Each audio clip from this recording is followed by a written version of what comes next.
impressed after what they saw at Chase Center. They were down by 41 points yesterday. 41 points, Shasky. So we're going to take a lot of calls today. 888-957-9570. Line them up. If you want to play the blame game, go ahead. But this is a team-wide issue. And the word connectivity is something I don't hear anymore because this team, Shasky, is no longer connected. They are broken. I saw two people yesterday say things that I didn't think I'd hear them admit out loud. First, Steve Kerr. Essentially, if you extract what he's trying to convey, say that the team's spirit is broken and it feels like they're quitting. Now, that might be strong coming out of my mouth, but it felt like that's how I interpreted it from the coach. And then I heard the greatest player in franchise history, Wilt notwithstanding, basically said that we can't continue with this roster this way. And essentially saying we got to make a trade because this is the definition of insanity. I don't want to make this about me or anything like that, but one thing that I've learned over the last couple of weeks is you need to accept your reality. Okay, we've got some things going on in my family, and I've told some of you guys here, and you can sit there and cry about it, or you can accept the reality and cherish the moments and try to make the best of where you're at currently and not be delusional. And I feel like I'm watching the Warriors as a whole kind of accept their current reality. And the current reality is what you see on the floor is not good enough. Nope. And all I kept thinking about, and I know Steiny tweeted it out, I know other people have tweeted it out and have said it, Draymond Green's going to come back and just save everything? No, he's not. Now, look, they are horrible defensively right now, and they could use Draymond's defense. They are desperately searching for a second ball handler in the half court. They could use another playmaker like Draymond Green out there, but I don't think it's enough. I think that their problems are not about one player. It's not about JK. It's not about Clay. It's not just about Wiggins. It's about the collective not being good enough. Maybe the message from the coach, is falling flat, but the players also need to accept culpability. It's never one thing. To me, there's a pie chart of reasons. Roster decisions, draft picks not panning out, players not playing to their capabilities, age and father time catching up to them, the league as a whole, being younger, athletic, hungry, searching for them, putting a target on their backs. The pieces not fitting, the redundancy of certain parts, guys slipping a little like a Kevon Looney. Like, it's not one reason. It's a lot of reasons. And as I sit here and I watch Pete Carroll, as you referenced, and I watch Nick Saban, the theme from those two, and Belichick, it's not that Belichick isn't a great coach. It's that it's time. It's time to turn the page. And that's the same way I feel this morning about the Golden State Warriors. I love them.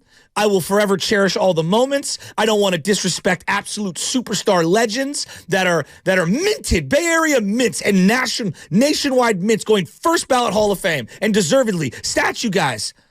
But it feels like it's time to turn the page, and it sucks. Last night I got the feel, and you're spot on, Shasky. You're spot on. Because last night, as that first half was playing out, where they gave up 73 points, it was the third time in the last 4 games. Third time in the last 4 games in which they've given up 70 points in the first half. That's incredible. All right? And last night I got to feel that I had to feel what the Patriots with Tom Brady did this last year, where it's just like one superstar searching and struggling, trying to find a way. And that was Stephen Curry. His Herb Jones is all into his chest and his jock strap. And we cited the numbers in Steph Curry. In the last 8 games, he's shooting in the 30s in field goal percentage and 3-point percentage. And he is struggling because he's seeing doubles, triples. Every time he turns around, there's somebody in his face. And I said, boy, this is not good. And there's going to be movement. And there will be movement. But it's just not one guy. No. It's not just Klay Thompson, and his lack of care for Boyd, which I understand. It's not just Jonathan Kuminga. It's not just Looney. It's not just Wiggins. It's everything. It's not just the coach. It's everything. It's not just listen. We can start there if you want because I see a lot. I don't. We think see our DMs. Great, he hasn't been great, but you can't. He's not devising a game plan that gives up 46 points in the first quarter. He's not devising a game plan which allows the Pelicans' first 7 shot attempts, which all came from the perimeter, the 3-point line, and they were all wide open, and they make 5 of them. That's not on Steve Kerr. That is a lack of urgency for the players on the court. Jonathan Kuminga. I love JK, but he's talked twice this year. He talked twice last offseason. He made a big stink, to Marcus Thompson II, in the Athletic. And the next game, he turned around and turned the ball over 6 times in the first half. Yeah, you can't do that. He, Destrada broke the camel's back after now playing the last 18 minutes against the Denver Nuggets. Well, what did he do? He came back against Detroit, and he sucked. All right? Cade Cunningham took his lunch money. And then what happened against Toronto? He was MIA. And then last night, it's not all on JK, but he has not played well.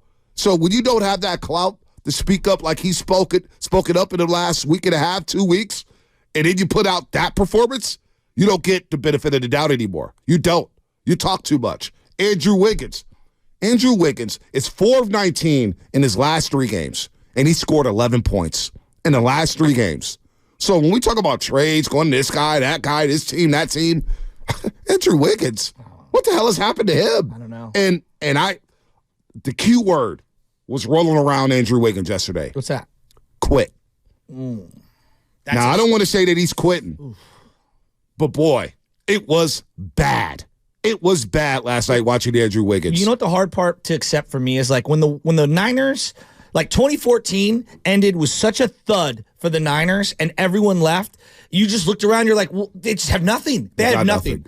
And I think what's different is in a 5-man sport where there's 5 guys on the floor. I know the team's bigger than that. When you still have a guy like Steph Curry, even though he's been really bad the last couple of games, and I would say that there's a lot of reasons why, but it's harder for me to accept because I still feel like he's that good. And you referenced Tom Brady on the Patriots as like the lone superstar. The lone star. It's exactly the He way stored a Kidbro Tompkins that last year with New England. I feel like I'd be able to cherish all of the good times. Like if simultaneously Clay and Draymond and Steph were all depreciating simultaneously. But they're not. I feel like Dre's still been really good. Not great, but really good. And Clay can draw from it at times, and Steph still gives you the Steph stuff.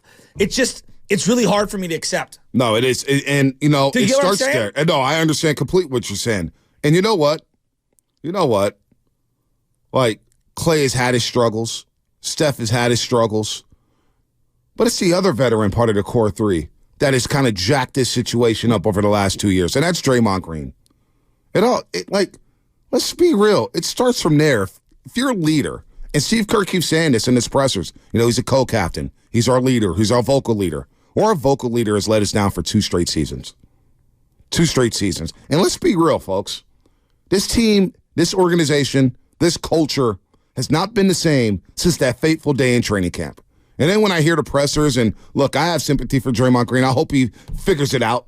I do, mentally, just for his life. Forget basketball, just for his life. But when I hear Steve Kerr say, he's got to stop talking to the referees. He's got to leave the referees alone. Well, the referees are not what got him suspended. Physical assault got him suspended. Slapping Yusuf Nurkic got him suspended. Choking out Rudy Gobert got him suspended. Not the referees. It's his physical acts and the antics that got him suspended. And that has killed this team because, one, Steve Kerr can't find a 5-man combination because guys are in and out of the lineup. Yes. And your main guy, your leader, quote-unquote leader, has been out for more than half the season. He's played 15 games. 15 games in what was supposed to be the most important season of his career.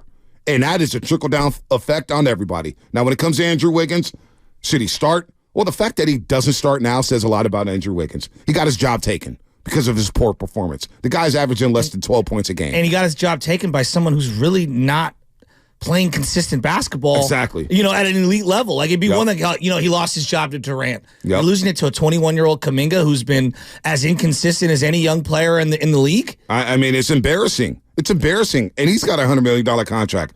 Draymond's got the $100 million contract. So Joe Lacob, as you look at him in the fourth quarter with his shoulder sideways to the court, slumped. You referenced him in postgame. You were really good in postgame. There's sometimes you can dress it up, but you can't dress up. They just got blown out in back-to-back games and didn't lead once. On national television. And then, by the way, remember, they blew the 18-point lead against Denver, and then they come back the next day, and I felt like the Detroit game was a loss. When I was off that day, and I'm watching that game, and I'm like, oh, my God. They are struggling with the Detroit Pistons, who I just saw get blown out by the San Antonio Spurs. I know. They got blown out by Sacramento after scoring 47 in the first quarter, and the Warriors were up 1 with less than 2 minutes against the Detroit Pistons. Will Detroit win 10 games this year? No, probably I'm dead serious. You're probably right. not. So it's everything. It's Clay. It's Wiggins. It's Pods. It's Kuminga. It's everything. I mean, you can't just blame one guy. And I know everybody wants us to blame this guy and that guy. No, this is an organizational-wide issue. Yes. And I think their decisions as a whole, whether it be the financial extensions for certain players, the draft picks for certain guys, trading for CP3, like on the real, I like CP3. I thought he was really good. But go back to June and remember when they made that trade. What was it, June or July? Bonta, what did I say? Late June. You gave up a 23-year-old who was one of the few assets on your team for a guy that was going to get bought out. Yeah. Well, you gave up what you did too, Shasky, because I agree with that. But you also, and Jordan Poole had to move on. It wasn't going to work with him and Draymond. I agree. And they chose Draymond and Kerr over Jordan Poole. Not only did you trade Jordan Poole, who was a young asset, but you got less athletic and smaller. So now you're the least athletic team in the league, and you're the smallest team in the league. So they're trying. Like, they're trying at times. Doc Rivers, I watched the game back when I got home last night because it was an early start. And Doc, Burke. But he's saying, look, they're trying. They just can't get to the 50-50 balls. Father Time is undefeated. Bonta, they look every game. I'm blown away by how explosive and athletic and big every other team is compared to them. Yep. You know what it looks like to me? The equivalent of, it's like when an SEC team smothers the hell out of one. No, I'm serious. Yeah, out of one of these, Mid-Atlantic Conference teams that they have no business playing. Mm-hmm. That's what it feels like. And look, New Orleans is a young, ascending, up-and-coming team. But we're not watching the 2014 San Antonio Spurs or the Miami Heat of 2012. Like, what? They gave up 141, and it could have been 160. I mean, honestly, like back-to-back games, they were not even in it. And just think about that, folks. Back-to-back games where they give up over 70 points in the first half. And our keys to success yesterday on the pregame show was limit New Orleans to under 60 points in the first half. Well, they scored 46 in the first quarter. They scored 46 in the first quarter, while the Warriors turned the ball over 7 times in the first quarter. No rhythm offensively. No communication defensively. Blown assignments left and right. I'm watching Klay Thompson fail to box out. I'm watching Andrew Wiggins fail to box out. It starts with the veterans. Before we even get to the youngsters, it starts with the veterans setting the tone.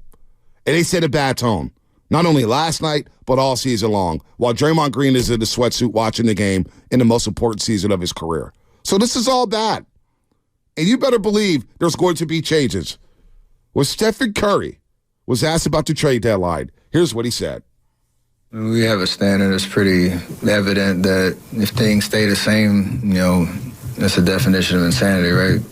Keep doing the same thing, expecting a different result. So as players and what we can do, we have to control our effort, our focus, competitiveness, control the things that we can on the court. Like every NBA season, every organization, that stuff works itself out, and you can't allow yourself to get distracted by that, because whether you're at the top of the standings or at the bottom, there's always rumors swirling, there's always conversations, and it's just a part of the business. And until anything happens, you can't get caught up in it because it robs you of your opportunity to play good basketball. That's kind of where we're at. The definition of insanity. Let me play it one more time. We have a standard that's pretty evident that if things stay the same, that's a definition of insanity, right? Keep doing the same thing, expecting a different result. So, first time I ever heard Curry say something like that. I've never heard anything like that from him. And the fact is, I'm in the arena yesterday, and I'm hearing the boos, and I said, I can't believe, after all the good times, after the 4 championships, that they are now getting booed for lack of effort. And you know what? Fans can do what they want to do. They can boo. And I get it. You paying top dollar for a ticket, and they come out there, and before you even blink, before you even settle in, Shasky, it's 15-4. 15-4 in the first 2.5 minutes of the basketball game. So I get why fans want to boo. And Curry, he basically said it, look, deserve to get booed. Looney, same thing. Curry said it. He was booing himself in his head. Yeah, exactly. And it was very jarring to hear Steph say it because he's never said anything close to that. But was it refreshing to hear that? Oh, no. Actually, I said to Spadoni, I said, you know what? It's the first time that I felt like Curry, like, I've had enough. Yeah. And we need to do something here. And I'm glad he did it, honestly. Yep. I'm glad he did it because I think all of us are like, finally, Steph, who do you want to play with? Let's figure this out. Right. Let's turn the page. And again, people think that we're like disrespecting people. You're not. Like, Wes Welker was one of Tom Brady's favorite players of all time. Yep. And then he had to leave in free agency to go to Denver. And then he found Julian Edelman. And then he went to 4 more Super Bowls or 3 more Super Bowls without him. Like, that's how it happens. Like, that's sports, everybody. Like, not everybody is going to be aligned at all times. You know, Jordan had Horace Grant. Then he turned the page and he got himself Dennis Rodman, you know, and then that had a shelf life. Happens. Yeah. Kobe had Shaq. And then Kobe got, you know, Paul Gasol. There are different combinations of players that you're going to have to play with over your career. To think that everyone's going to age like fine wine and everybody's interests are going to align and the financial components are all going to work forever, it's not fantasy land. It's not a video game. You know, we have a salary cap and guys have egos and people have different desires and who they are changes. And so I don't know. I just think I'm being a little more realistic than others. And I know we all wanted them to all go into the sunset together.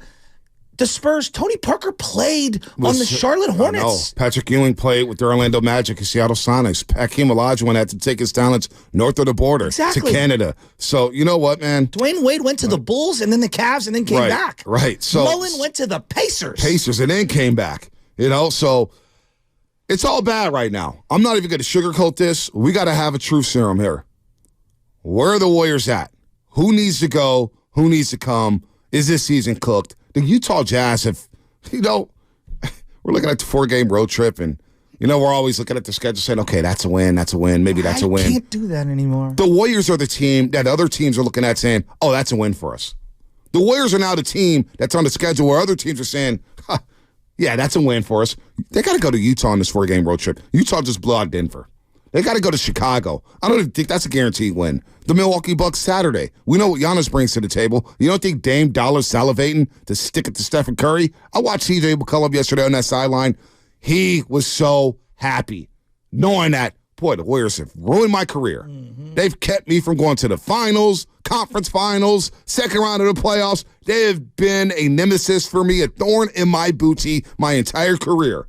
He enjoyed every second of that blowout win yesterday. Every second. There was a play where McCollum's guarding Clay and Steph's bringing the ball up the court. And back in the day, Steph would have done like a fake to Clay. Clay would have cut back across the other side, and there would have been all this soup, and he would have been muddled up in it, and Clay would have got a wide open corner 3 on the opposite side. Instead, you know, Steph throws a predictable pass to Clay because neither of them can move like they used to. You know, Steph still can move, but not as well as just a couple years ago. Right.